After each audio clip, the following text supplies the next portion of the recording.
Hello, welcome to Board Game Bonkers. I'm Jay Sears, and today we're going to do something a little bit different. This is a kind of mini Q&A. So if you're familiar with Under the Meeple Lights, we actually presented 10 questions coming from a bowl, random questions, to guests that came onto the show, which is in here. Now, we've actually finished recording for those, and the next few are coming out.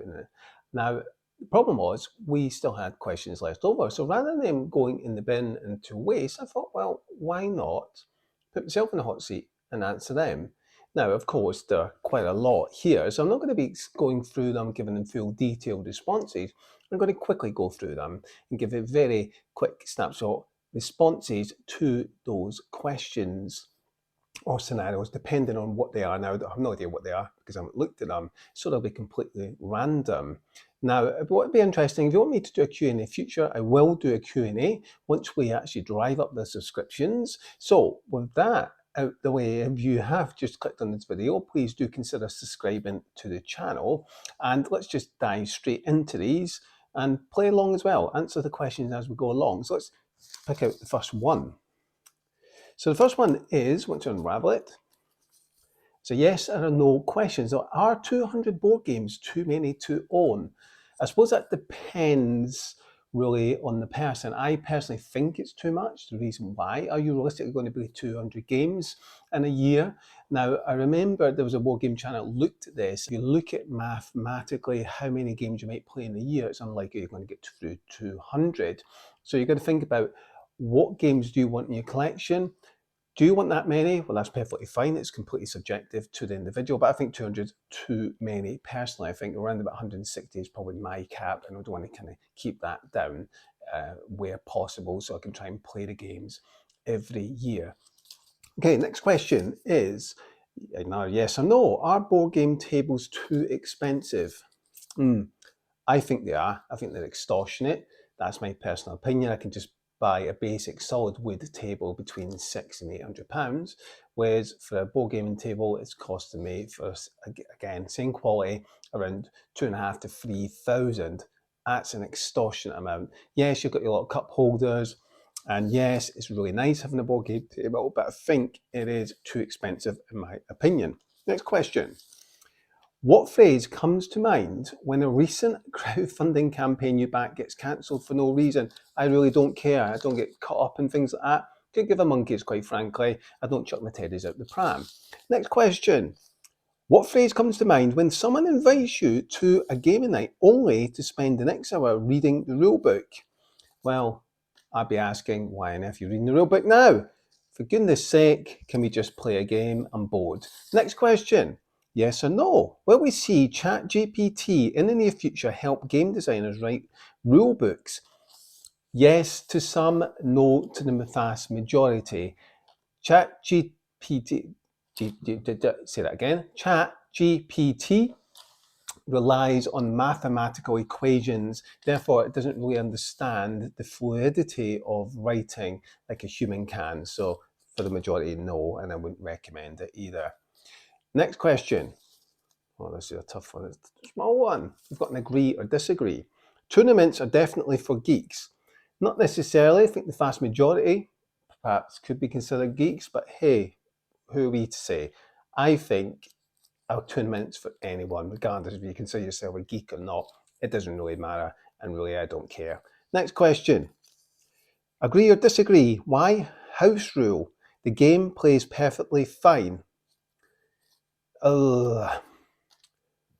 Yes to the majority, no to some. I think some games you need to house rule because they might have the odd stupidity rule in them. And that to me is an argument of lack of playtesting, or perhaps when you open it up to the public, you have more playtesters that are giving feedback, and if there are enough changes that are needed, we'll bring it a 1.5 version then. And in fairness, one person can think of, Jenny Stonemeyer, does that. It takes all the feedback and creates update packs, or perhaps considers releasing a new version with updated tweaks, which I agree, I think it's a good thing to do. So next question, as we draw it out, here we go.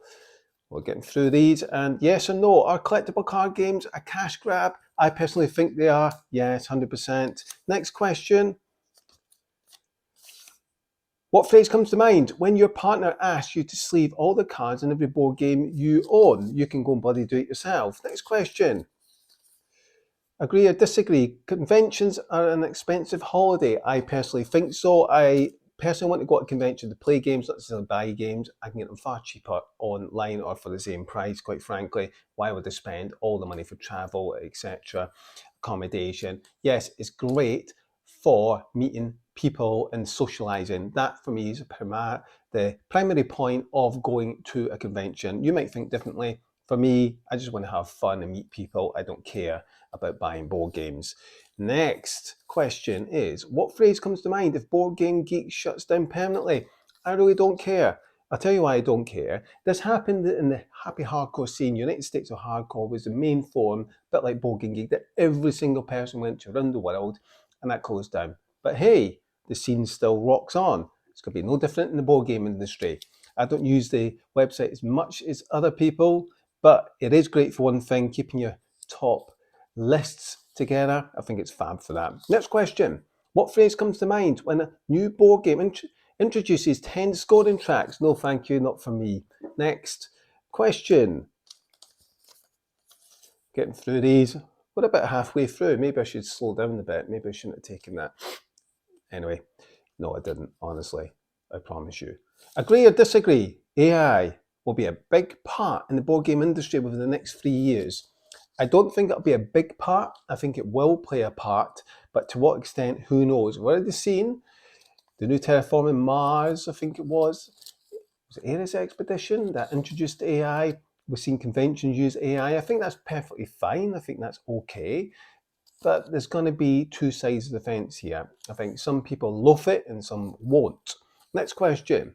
Yes or no? Is applying Board Game Shield to your board games necessary? Now, for those not familiar with Board Game Shield, we actually did cover this in an older video. It's basically like a fluid you put onto your board game. It gives you a seal of protection, so if you spill fluids on it, it just washes off, doesn't destroy your game. I think for certain games, yes, perhaps games that you hold in high value, perhaps games that are very old and you want to keep it as pristine condition as possible, or perhaps games you take to lots of different conventions and board game groups and you want to preserve it.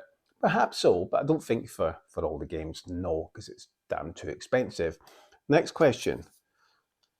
And we've got about 15 left. Let's get through these, yes and no. Are conventions a sales magnet and gimmicky? Personally, I think for the vast majority of them are, but I think some are great because it's more about socializing and playing games. Those, no, but most, I think so, yes. But hey, it's a marketplace for selling games. Whoopie-dee-doo. That's what it is. So what? But I like to go to conventions to socialize. Next question. Agree or disagree? Board game cruises are gimmicky. I don't think so. I think, to be honest, I think going to a cruise is more sociable than going to a convention, because I think you're going to get more chance of playing lots of board games on a cruise than you will in a board game convention. Next question, yes or no? Is the price of board games too much? I'm probably the only one who thinks yes. I think they're extortionately expensive, but you've got to understand the cost of shipping, cost of materials is expensive, wood especially, because obviously board games are made out of wood, the vast majority. So it is expensive, so you've got to expect a high price point. I think in the UK in particular, I think they're way overpriced for what they are. They're much cheaper elsewhere in Europe. I just think board games in general are too expensive, especially the second-hand market. I think they're a rip-off in the second-hand market, and I get furious when I see somebody sell a second-hand board game the same price as what I can get brand new from a shop. I just don't understand that.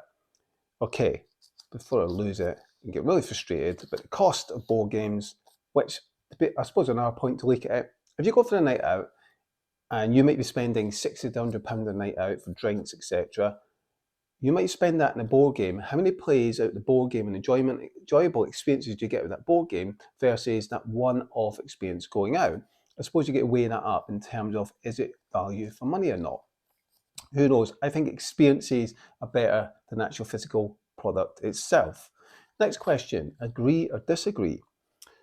Buying too many board games is an addiction that can be dangerous. Yes, any addiction can be dangerous, and actually buying lots of board games is considered hoarding and can be considered an addiction. and people really should seek some help if they've got too many board games. Ask yourself this question: do you really need all those board games? Are you going to be playing them all? Probably not. Next question. We have about 15, maybe 10 left. Yes or no?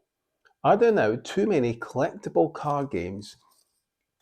Oh, how many is too many? You could argue and say yes, but things go in troughs, don't they? They maybe die down for a while and then come back again. I think there are a lot of trading card games, collectible card games. I think there's a lot, perhaps too many, and I personally think they're gimmicky. So there we go. Next question. This one's a small one. We've got, what phrase comes to mind when you spot someone cheating?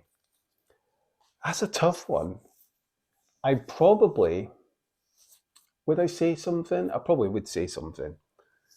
I'd probably just think that how wrong is that?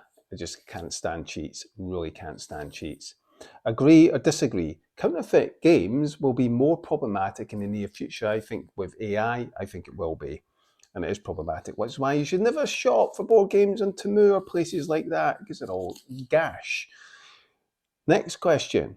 What phrase comes to mind when a board game is published that is smaller than Tiny Epic Games and comes with a magnifier to read the card text?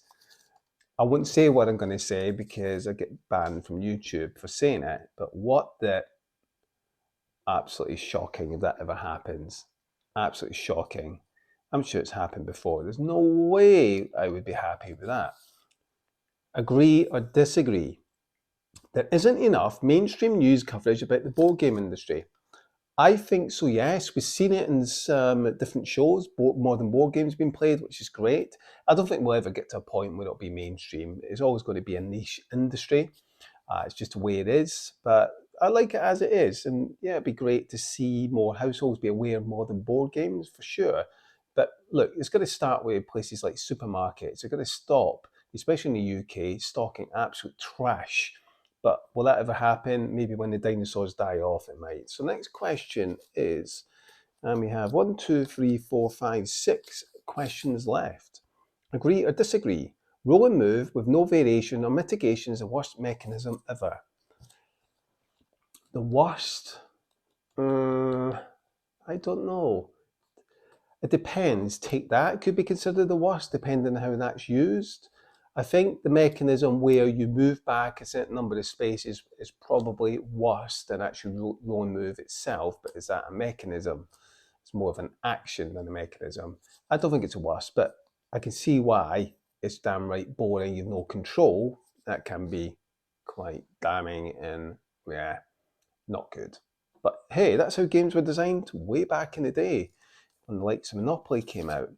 1934, I believe, called Landlady. But we now realise how trash of a game that is. Okay, last four.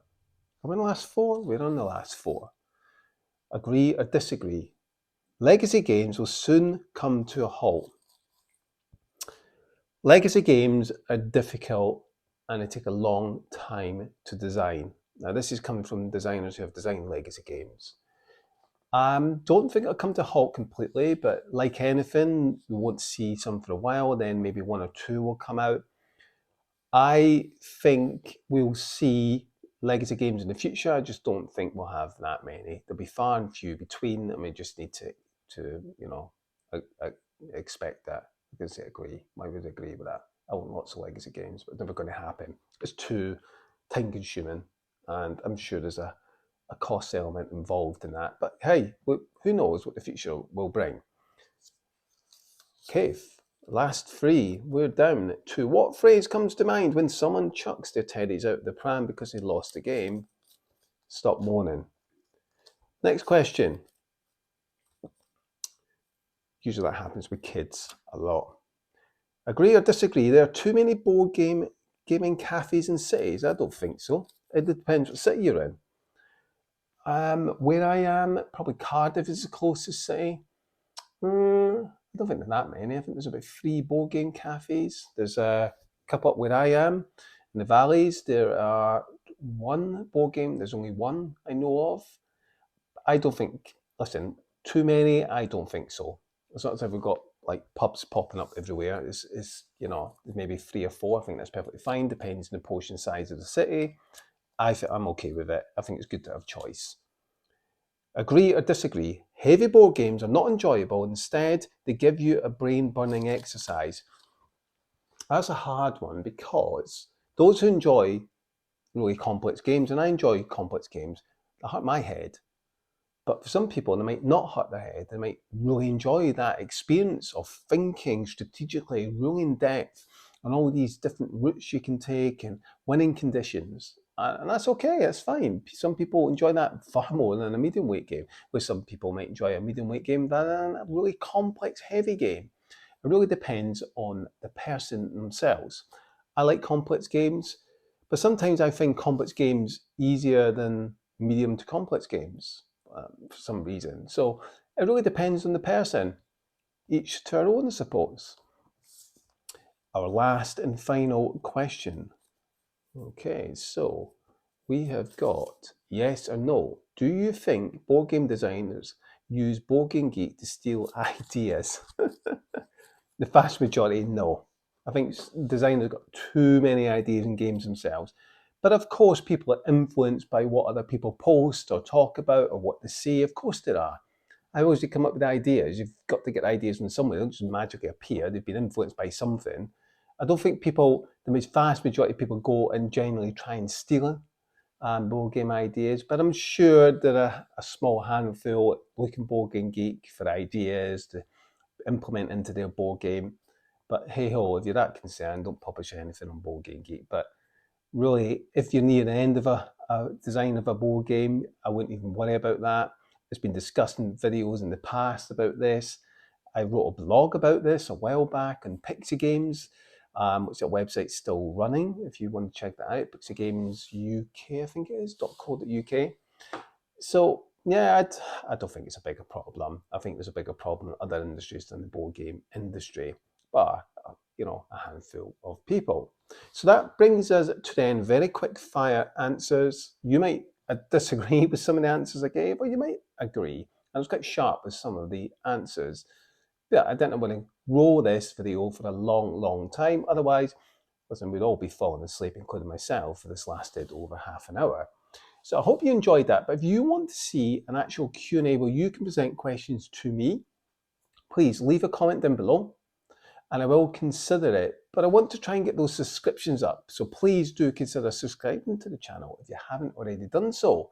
And please do check out my Medium blog as well, which I always write up blogs relating to the board game industry. And sometimes I use those for like videos as well. So you want to see what potential videos are coming up, check the blog out.